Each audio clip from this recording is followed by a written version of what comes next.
사도행전 12장 1절에서 5절까지 말씀을 봉독해 드립니다. 사도행전 12장 1절부터의 말씀입니다.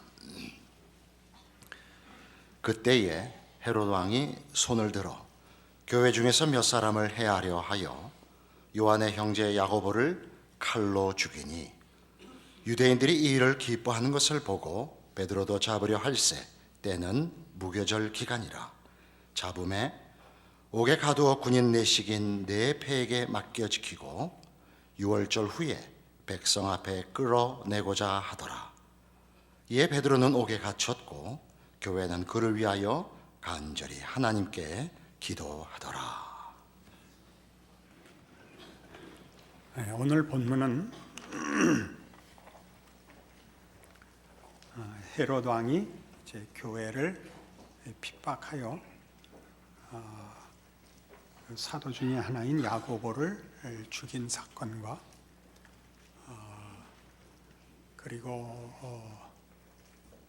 그 일을 유대인들이 기뻐하고 그래서 베드로도 잡아 가두고 그러나 천사가 와서 베드로를 구해내고 헤롯은 가이사랴로 가서 연설을 하고 큰 그 관객의 호응을 입고 그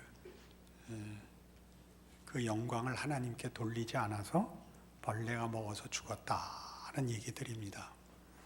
그리고 끝에 이런 많은 우여곡절을 24절 한 절 하나님의 말씀은 흥왕하여 더하더라 이렇게 결론을 내리고 있습니다.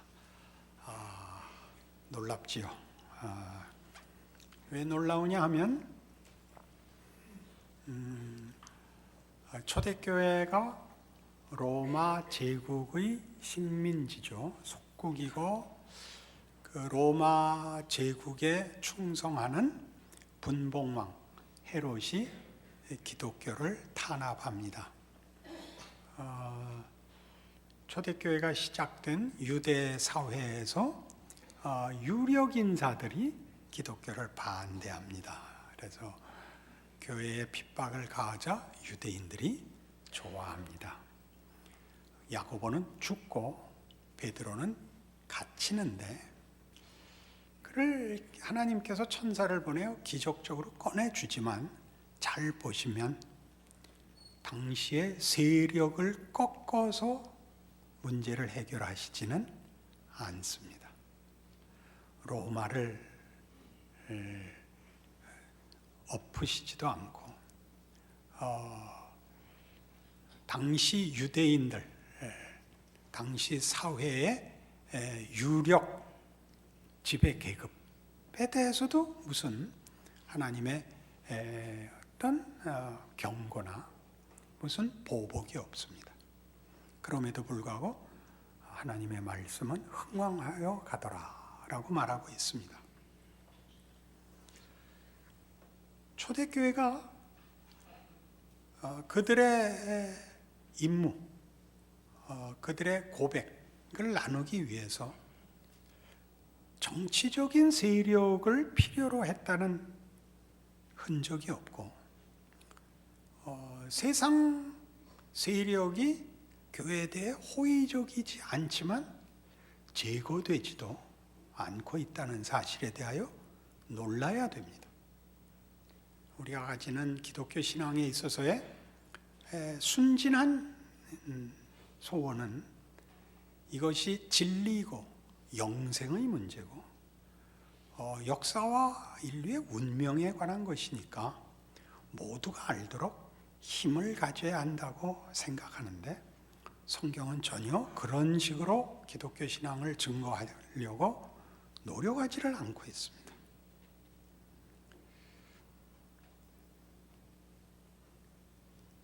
초대교회의 모습을 보면 로마 제국을 하나님이 일하시는 그리고 그 복음을 증거하시는 일에 무대 장치로 생각하고 있지 필수 불가결의 어떤 조건으로 삼고 있지 않다는 사실이죠.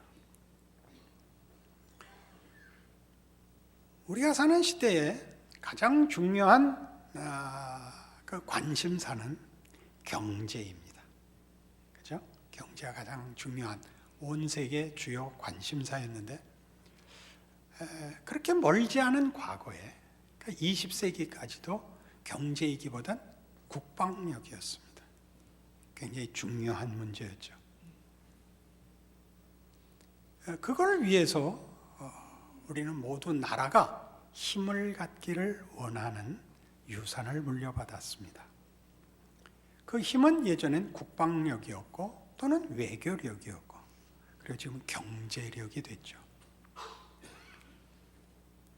국가가 힘을 가진다는 건 무슨 뜻일까요? 국가가 힘을 가져서 뭘 해야 되나요? 책임이 무엇일까요? 국가란 우리 잘 아는 대로 국민과 국토와 주권으로 이루어져 있습니다.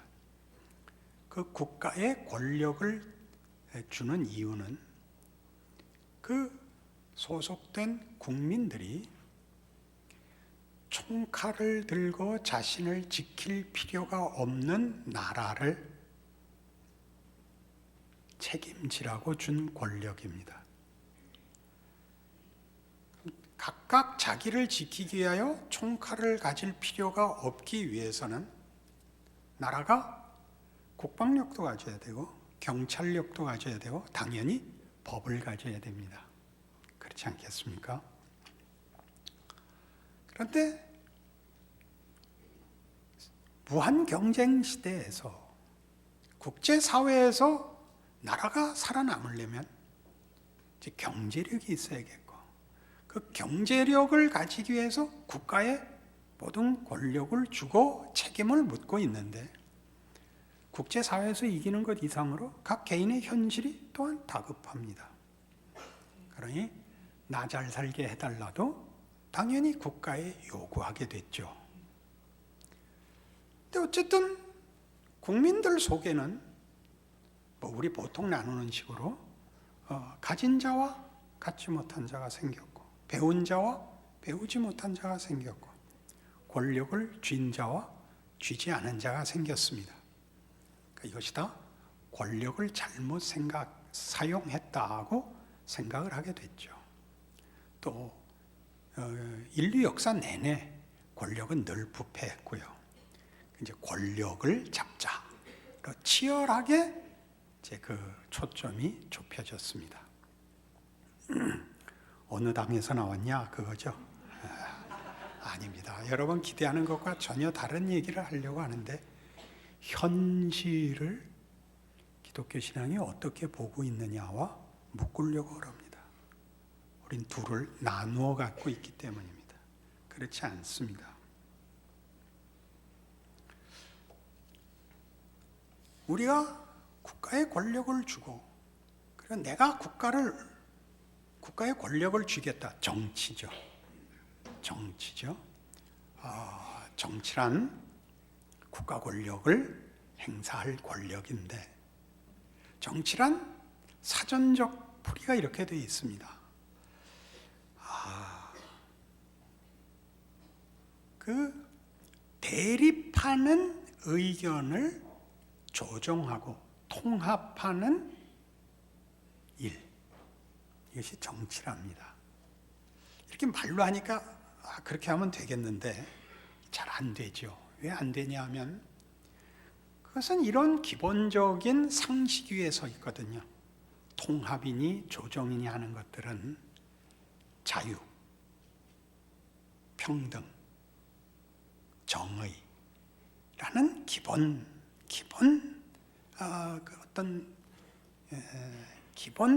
정의 위에 서 있죠. 이 셋이 얼마나 묻기가 어려우냐 하면 정의와 평화가 함께한 적이 인류 역사에 없었다는 사실입니다. 왜 그렇죠? 정의를 행사하려면 모두가 의로웠던 때는 없기 때문에 정의롭지 않은 사람들을 내쫓았거나 죽여버려야 됐습니다. 죽이다 보니까 개하고 고양이밖에 안 남더라는 사실이죠.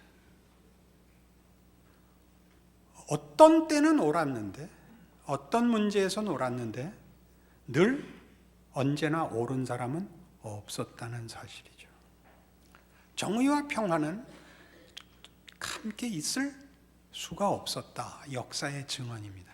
여기 자유를 하나 더 넣어 보십시다. 자유는 뭐죠? 자유는 각 개인의 권리입니다. 그 권리가 순수한 권리인 적은 없습니다. 이 권리는 언제나 이기심에 묶여 있습니다. 그렇지 않습니까? 내가 편해야죠. 내가 만족스러워야죠. 그래서 프랑스 국기를 보시면 자유, 평등, 사랑이거든요. 그러니까 그 셋을, 세 색깔을 섞을 수가 없어서 세 색으로 나눠놨습니다. 여긴 잠깐 조크입니다. 안 되는 거죠. 안 되는 거죠. 그래서 국가가 권력으로 어느 한쪽을 보호해서 나머지를 쫓아내거나 박해하지 않도록 하는 것, 이게 국가의 임무인 것입니다. 그러면 그 다른 대립된 의견들은 어떻게 하느냐? 사회적으로 풀어야 된다는 것이 답입니다. 사회적으로 푼다는 게 뭐죠? 사회에서 그 다른 의견들을 수용하고 주장케 하고 듣고 대화하고 풀어야 합니다. 근데 그렇게 된 적은 없습니다. 말은 쉬운데 안 됩니다. 왜 안 되느냐? 타협을 하려면, 타협이라는 말이 내 의견으로만 강요할 수는 없다는 얘기거든요. 그럼 누군가 양보를 해야 됩니다. 어느 만큼인지는 몰라도. 근데 양보라는 것은 그것이 강요될 수 없는 것입니다. 자발적으로 해야 되거든요. 정의를 구현하려면 각각이 정의로운 사회에 합의하기 위해서 각각의 권리를 혹은 각각의 주장을 어느 만큼씩 양보해야 되는데 그게 불가능하다는 사실입니다. 그니 누군가 어떤 명분과 미명 아래 또는 어떤 공동의 분노 같은 것으로 묶어서 자기 주장을 하고 세력을 넓히고 그래서 자기 뜻을 관철하려는 일 때문에 역사는 반복적으로 늘 비극의 역사를 가지게 되죠. 이겨도 이기는 것이 아니고 다 쫓아내서 이상적인 사회가 이루어지지 않는다는 것을 우리 모두 보게 됐고 알게 되었습니다. 그러니 어떻게 해야 되는 겁니까? 거기는 정치, 사회 지도자들이 해야 할 일입니다. 그리고 국민적 수준이 높아지는 수밖에 없습니다. 이 암담한 역사, 인류의 현실 앞에 바로 그 사회적 타협을 가능하게 하는 유일한 실체로 기독교가 서 있다, 그것입니다. 믿음을 강요할 수는 없죠. 나를 믿어달라. 우리 주장을 하다가 상대가 납득하지 않으면 마지막에 꺼내는 카드 아닙니까? 나를 믿어주십시오. 안 믿으면 죽여버릴 거야. 이거는 믿음이 아니죠. 믿음이란 위협이 아닌 것으로 얻어내야죠. 근데 그게 안 되더라 말입니다. 힘으로 굴복시키지 않고 모두를 항복시킬 수는 없더라 말이죠. 도덕은 어떻습니까? 그건 자발성이 아니고는 도덕은 행사할 수가 없습니다. 그렇지 않습니까? 내가 그리하겠다고 나 스스로를 내가 붙들고 나를 희생시키지 않는 이상 도덕을 지킬 방법은 없습니다. 법은 도덕과는 거리가 먼 것입니다. 그렇지요. 거기 유일하게 희생과 사랑이라는 내용을 들고 서 있는 존재가 있죠. 그게 기독교입니다. 그렇게 하면 사회가 다 괜찮아진다. 그런 얘기를 하려는 것이 아닙니다. 유일한 답입니다. 그죠? 그걸 바로 이 국가라는 권력을 쥐듯이 힘이 되어 상대방들을 압제하여 이 복음, 우리의 믿는 것을 전하라고 하나님이 하시지 않고 그 쳐준 울타리 속에서 사회적 기능을 하려는 겁니다. 권력을 가지려고 하지 말고 동등한 조건, 환경, 위치에서 사회에서 한 목소리를 내랍니다. 그러니 누가 권력을 잡으면 기독교에 유리하냐? 어떻게 하면 기독교 진리를 더 많이 증거할 수 있느냐에 권력을 도입할 생각일랑 하지 마라, 그 얘기입니다. 대통령은 누굴 뽑아야 되냐고요? 여러분이 뽑고 싶은 사람을 뽑으셔야죠. 그게 국민의 권리고 국민의 책임이고 여러분의 수준이고 취향이죠. 아니 어떻게 같은 교회에 있는데 딴 사람을 뽑아? 다르죠. 구별된 존재들 아닙니까? 그럼 누굴 뽑으면 더 낫냐? 아니요. 누굴 뽑으면 더 나은 게 아니라 A를 뽑아서 A라는 결과가 생기면 그 결과 속에서 우리 일을 해야 할 것이요. B를 뽑아 B라는 상태가 되면 B라는 상태 속에서 기독교의 증인이 돼야 되는 거지요.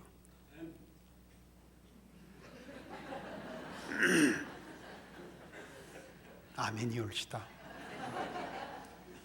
분명하게 벗어나셔야 됩니다. 정치와 경제, 사회라는 것이 의미가 없다는 얘기가 아니라 그 속에다 우리를 둠으로써 어려울 때면 어려워서 기독교가 증언이 되고 부요하면 부요해서 기독교가 증언되는 그 삶을 하나님이 요구하고 있더라는 얘기입니다. 우리 기독교, 한국 기독교 100년 역사에 두 가지를 경험했습니다. 하나는 순교였고 하나는 성공이었습니다. 순교 시대는 기독교가 어떻게 자기를 증언했죠? 핍박에 대하여 저항했습니다. 어떤 핍박? 예수를 믿는 것을 놓으라는 위협에 대하여 목숨을 걸었습니다. 성공 시대 때는 뭐였죠? 우리가 번 것 우리를 위하여 쓰지 않고 주를 위하여 내놓겠다라고 우리가 성공 시대를 보냈습니다. 이제는 무슨 시대가 됐을까요? 복잡한 시대가 됐죠. 많은 유혹과 현실적 시험들이 그 어느 때보다 단순했던 사회가 아니고 복잡한 사회, 생각해야 되는 현실이 됐습니다. 어디서 어디까지가 위협이고 시험이고 기회인지 위기인지 알 수가 없는 사회가 됐습니다. 더 많이 기도해야죠. 단순하게라는 말은 너무 죄송한 표현이지만 목숨 하나 걸면 되는 것이 아니고 단순하게 헌금 하나 하면 되는 것이 아니라 길이 너무 묘하게 꼬불꼬불해졌습니다. 이 길 하나 들어서면 그만인 시대가 지났습니다. 나는 제사 안 지내 이렇게 하나로 끝나지 않고 나는 번 것만큼 헌금할 거야 이렇게 간단하지 않고 어디까지가 신앙의 문제인지 어디까지가 개인의 권리인지 어디까지가 슬쩍 정부에다 넘긴 건지 어디까지가 슬쩍 교회라는 이름에 넘겨버린 건지 애매한 시대가 됐습니다. 귀찮을 때마다 괴로울 때마다 그러니까 누구를 탓하느냐? 나라와 하나님을 탓하게 됐습니다. 분명해졌죠. 내가 살아야 할 인생이 그동안 들어왔던 시대하고 너무나 달리 복잡해서 정신을 차릴 수가 없고 판단이 되지 않는 이 고단함, 이 각박함에 대하여 우리 어딘가에다 대고 분노하기 시작했습니다. 그게 아마 정치일 겁니다. 그리고 교회일 겁니다. 하나님을 우습게 보고 있다는 뜻입니다. 사회야 그럴 수 있지만 예수를 믿는 사람들이 이 차원에서 이걸 모르고 넘어가면 안 됩니다. 우리가 살아내야 할 자리를 하나님이 어떤 힘으로 면제시켜 줘야 한다라는 발상은 사도행전에 없습니다. 헤롯은 야고보를 죽일 수 있었고 유대인들의 호감을 삽니다. 그 시대에 가장 중요한 영향력을 미치는 계층이 그 박수를 칩니다. 베드로는 갇힙니다. 천사들이 와서 풀어주죠. 여러분 이 기록의 날카로움을 한번 보시겠습니까? 13절 보시죠. 베드로가 대문을 두드린데 롯데라 하는 여자아이가 영접하러 나왔다가 베드로의 음성인 줄 알고 기뻐하여 문을 미처 열지 못하고 달려 들어가 말하되 베드로가 대문 밖에 섰더라 하니 그들이 말하되 네가 미쳤다. 그죠? 여러분 혹시 제 설교 들으면서 이 마음이 들진 않으셨나요? 목사님 미쳤구나. 기독교가 아무래도 좋은 환경 속에서 자기 임무를 해야 된다고? 이거 현실을 모르시는구나. 그렇게 생각하시진 않으시나요? 우리가 힘이 없으면 아무것도 할 수 없는데 그게 기독교가 오해되는 중요한 본질이죠. 하나님의 일하심을 이해 못하지요. 하나님이신데 천지를 창조하시고 궁극적 심판자이신데 인류와 역사의 주인이신데 그가 왜 세상 권세 아래에 계실까요? 우리는 이걸 납득하지 못합니다. 성경은 끊임없이 하나님의 통치를 세상이 가지지 못한 목적을 갖고 있다고 얘기를 합니다. 이사야 9장을 가보실까요? 구약성경 977페이지입니다.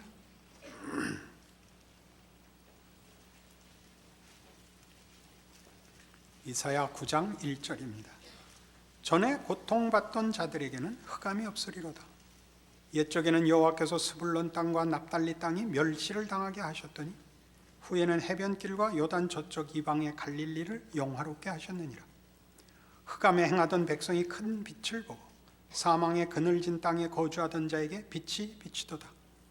주께서 이 나라를 창성하게 하시며 그 즐거움을 더하게 하셨으므로 추수하는 즐거움과 탈취물을 나눌 때의 즐거움같이 그들이 주 앞에서 즐거워하오니 이는 그들의 무겁게 맨 멍에와 그들의 어깨의 채찍과 그 압제자의 막대기를 주께서 꺾으시되 미디안의 날과 같이 하셨음이니이다.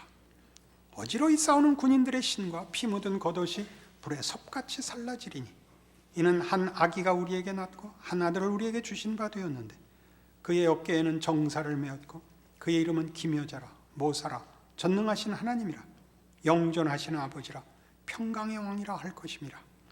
그 정사와 평강이 더함이 무궁하며 또 다윗의 왕좌와 그의 나라에 군림하여 그 나라를 굳게 세우고 지금 이후로 영원히 정의와 공의로 그것을 보존하실 것이라. 만군의 여호와의 열심히 이를 이루시리라. 어떤 나라를 세운다고요? 평화의 나라를 세울 것입니다. 그 아들을 보내요. 그리고 정의로 다스리실 것입니다. 그 아들로요. 그 아들은 누구죠? 우리를 위하여, 우리를 사랑하사 우리를 구원하기 위하여 평화와 정의를 이루시기 위하여 하나님이 보내신 그의 아들입니다. 이것이 우리가 예수를 믿는다는 고백 속에 있는 무시무시한 내용입니다. 우리만 믿음이 있죠. 하나님의 통치, 궁극적 승리뿐만 아니라 그 실체에 대한 증거가 있죠. 그가 보내신 아들 예수 말입니다. 우리를 위하여 그가 죽으시죠. 자살을 하는 게 아니라 우리 손에 죽습니다. 우리에게 내어주어 당신의 정의와 당신의 평화를 제안한 그 아들을 죽이는 그 희생, 그 기다림, 그 낮추심, 그걸 우리에게 뒤따라오라고 합니다. 예수를 믿는다는 것이 무엇인지 아시겠습니까? 아무도 양보하지 않는 사회, 오직 이기심과 경쟁밖에 없는, 어떤 정의도 어떤 평화도 만들어낼 수 없는 인류에게 예수가 오신 것 같이, 아니 그로 인하여 하나님을 믿을 수 있게 된 자들로 우리만이 할 수 있는 일, 희생, 양보, 억울함을 지르는 겁니다. 이것이 힘을 가지려는 방법으로 쓰여지지 않기 때문에 조건이 나쁠수록 좋습니다. 그리 각오하시겠습니까?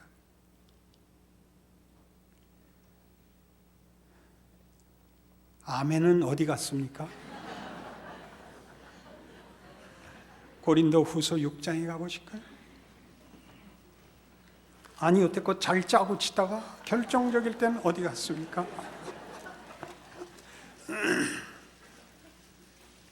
신약성경 291페이지 고린도후서 6장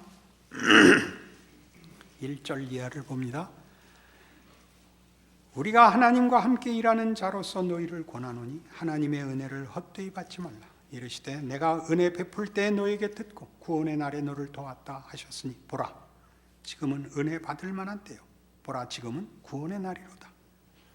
우리가 이 직분이 비방을 받지 않게 하려고 무엇이든지 아무에게도 거리끼지 않게 하고 오직 모든 일에 하나님의 일꾼으로 자천하여 많이 견디는 것과 환난과 궁핍과 고난과 매맞음과 갇힘과 난동과 수고로움과 자지 못함과 먹지 못함 가운데서도 깨끗함과 지식과 오래 참음과 자비함과 성령의 감화와 거짓이 없는 사랑과 진리의 말씀과 하나님의 능력으로 의의 무기를 좌우해 가지고 영광과 욕됨으로 그러했으며 악한 이름과 아름다운 이름으로 그러했느니라.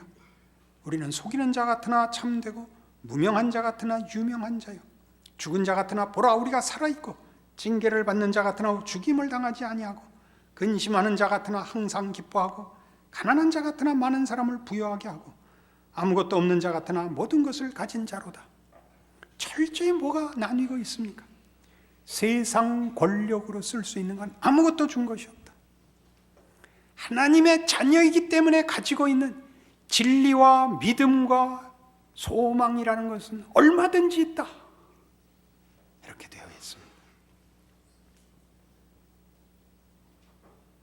하나님은 우리의 환경과 조건을 개선시켜 주시지 않을 것입니다. 우리가 가진 것이 세상이 요구하는 것과 다른 것이기 때문입니다. 세상은 가져서 손해보는 것을 추구하고 있습니다. 권력, 이기심 말입니다. 우리는 얼마든지 빼앗길 수 있는 것을 갖고 있습니다. 예수 안에 있는 하나님의 통치 말입니다. 뺏어가라는 거죠. 뺏어가서 누리라는 거죠. 우리 시대를 하나님이 나에게 명한 인생을 그리 사셔야 됩니다. 누가 되면 난 이민 간다. 그건 안 됩니다. 기독교인이 됐다는 것, 예수를 믿는다는 것이 어떤 환경과 조건도 감수할 수 있지 않다면 여러분이 예수를 믿는다는 말을 아직도 충분히 알지 못하는 것이요, 하나님의 능력을 아직도 충분히 누리지 못하는 것입니다. 그리 마십시오. 이 명예로운 길을 걸으십시오. 예수 그리스도의 탄생은 하나님께 영광이었답니다. 하나님의 영광은 우리 같이 빼앗는 것, 가지는 것이 아니었다는 사실입니다. 놀라운 선언이죠. 예수를 믿어 이 자리에 오지 않으십니다. 여러분의 신앙은 죽은 다음에 밖엔 쓸 수가 없게 됩니다. 현실에서는 쓸 수가 없게 됩니다. 그리하지 마십시오. 지금 써먹는 신앙이 되십시오. 그리하여 감사와 자랑이 있는 인생을 여러분 스스로 확인하여 가슴을 펴고 살게 하십시오. 기도하십시다. 하나님 아버지의 은혜를 감사합니다. 하나님의 자녀가 되었고 예수를 믿는다는 말이 얼마나 큰가를 확인합니다. 하나님, 물론 우리에게 좋은 날 주시기를 구합니다. 이 나라, 이 사회가 좀 더 평화롭고 좀 더 따뜻하고 좀 더 정의롭기를 바랍니다. 그러나 우리의 임무는 거기에 있지만은 않습니다. 우리는 어떤 환경과 조건 속에 부름을 받든 우리가 과연 세상에 비친 것을 나타내야 할 것입니다. 하나님만이 정의와 평화와 자유를 주신다. 인간에게 진정한 축복이시다. 그리고 그 약속이 우리를 변화시켰고, 그래서 나 질 수 있다. 나 양보할 수 있다. 나 너를 위해서 기도할 수 있다. 그렇게 살아가는 위대한 신앙들이 되게 하여 주시옵소서. 예수님 이름으로 기도합니다.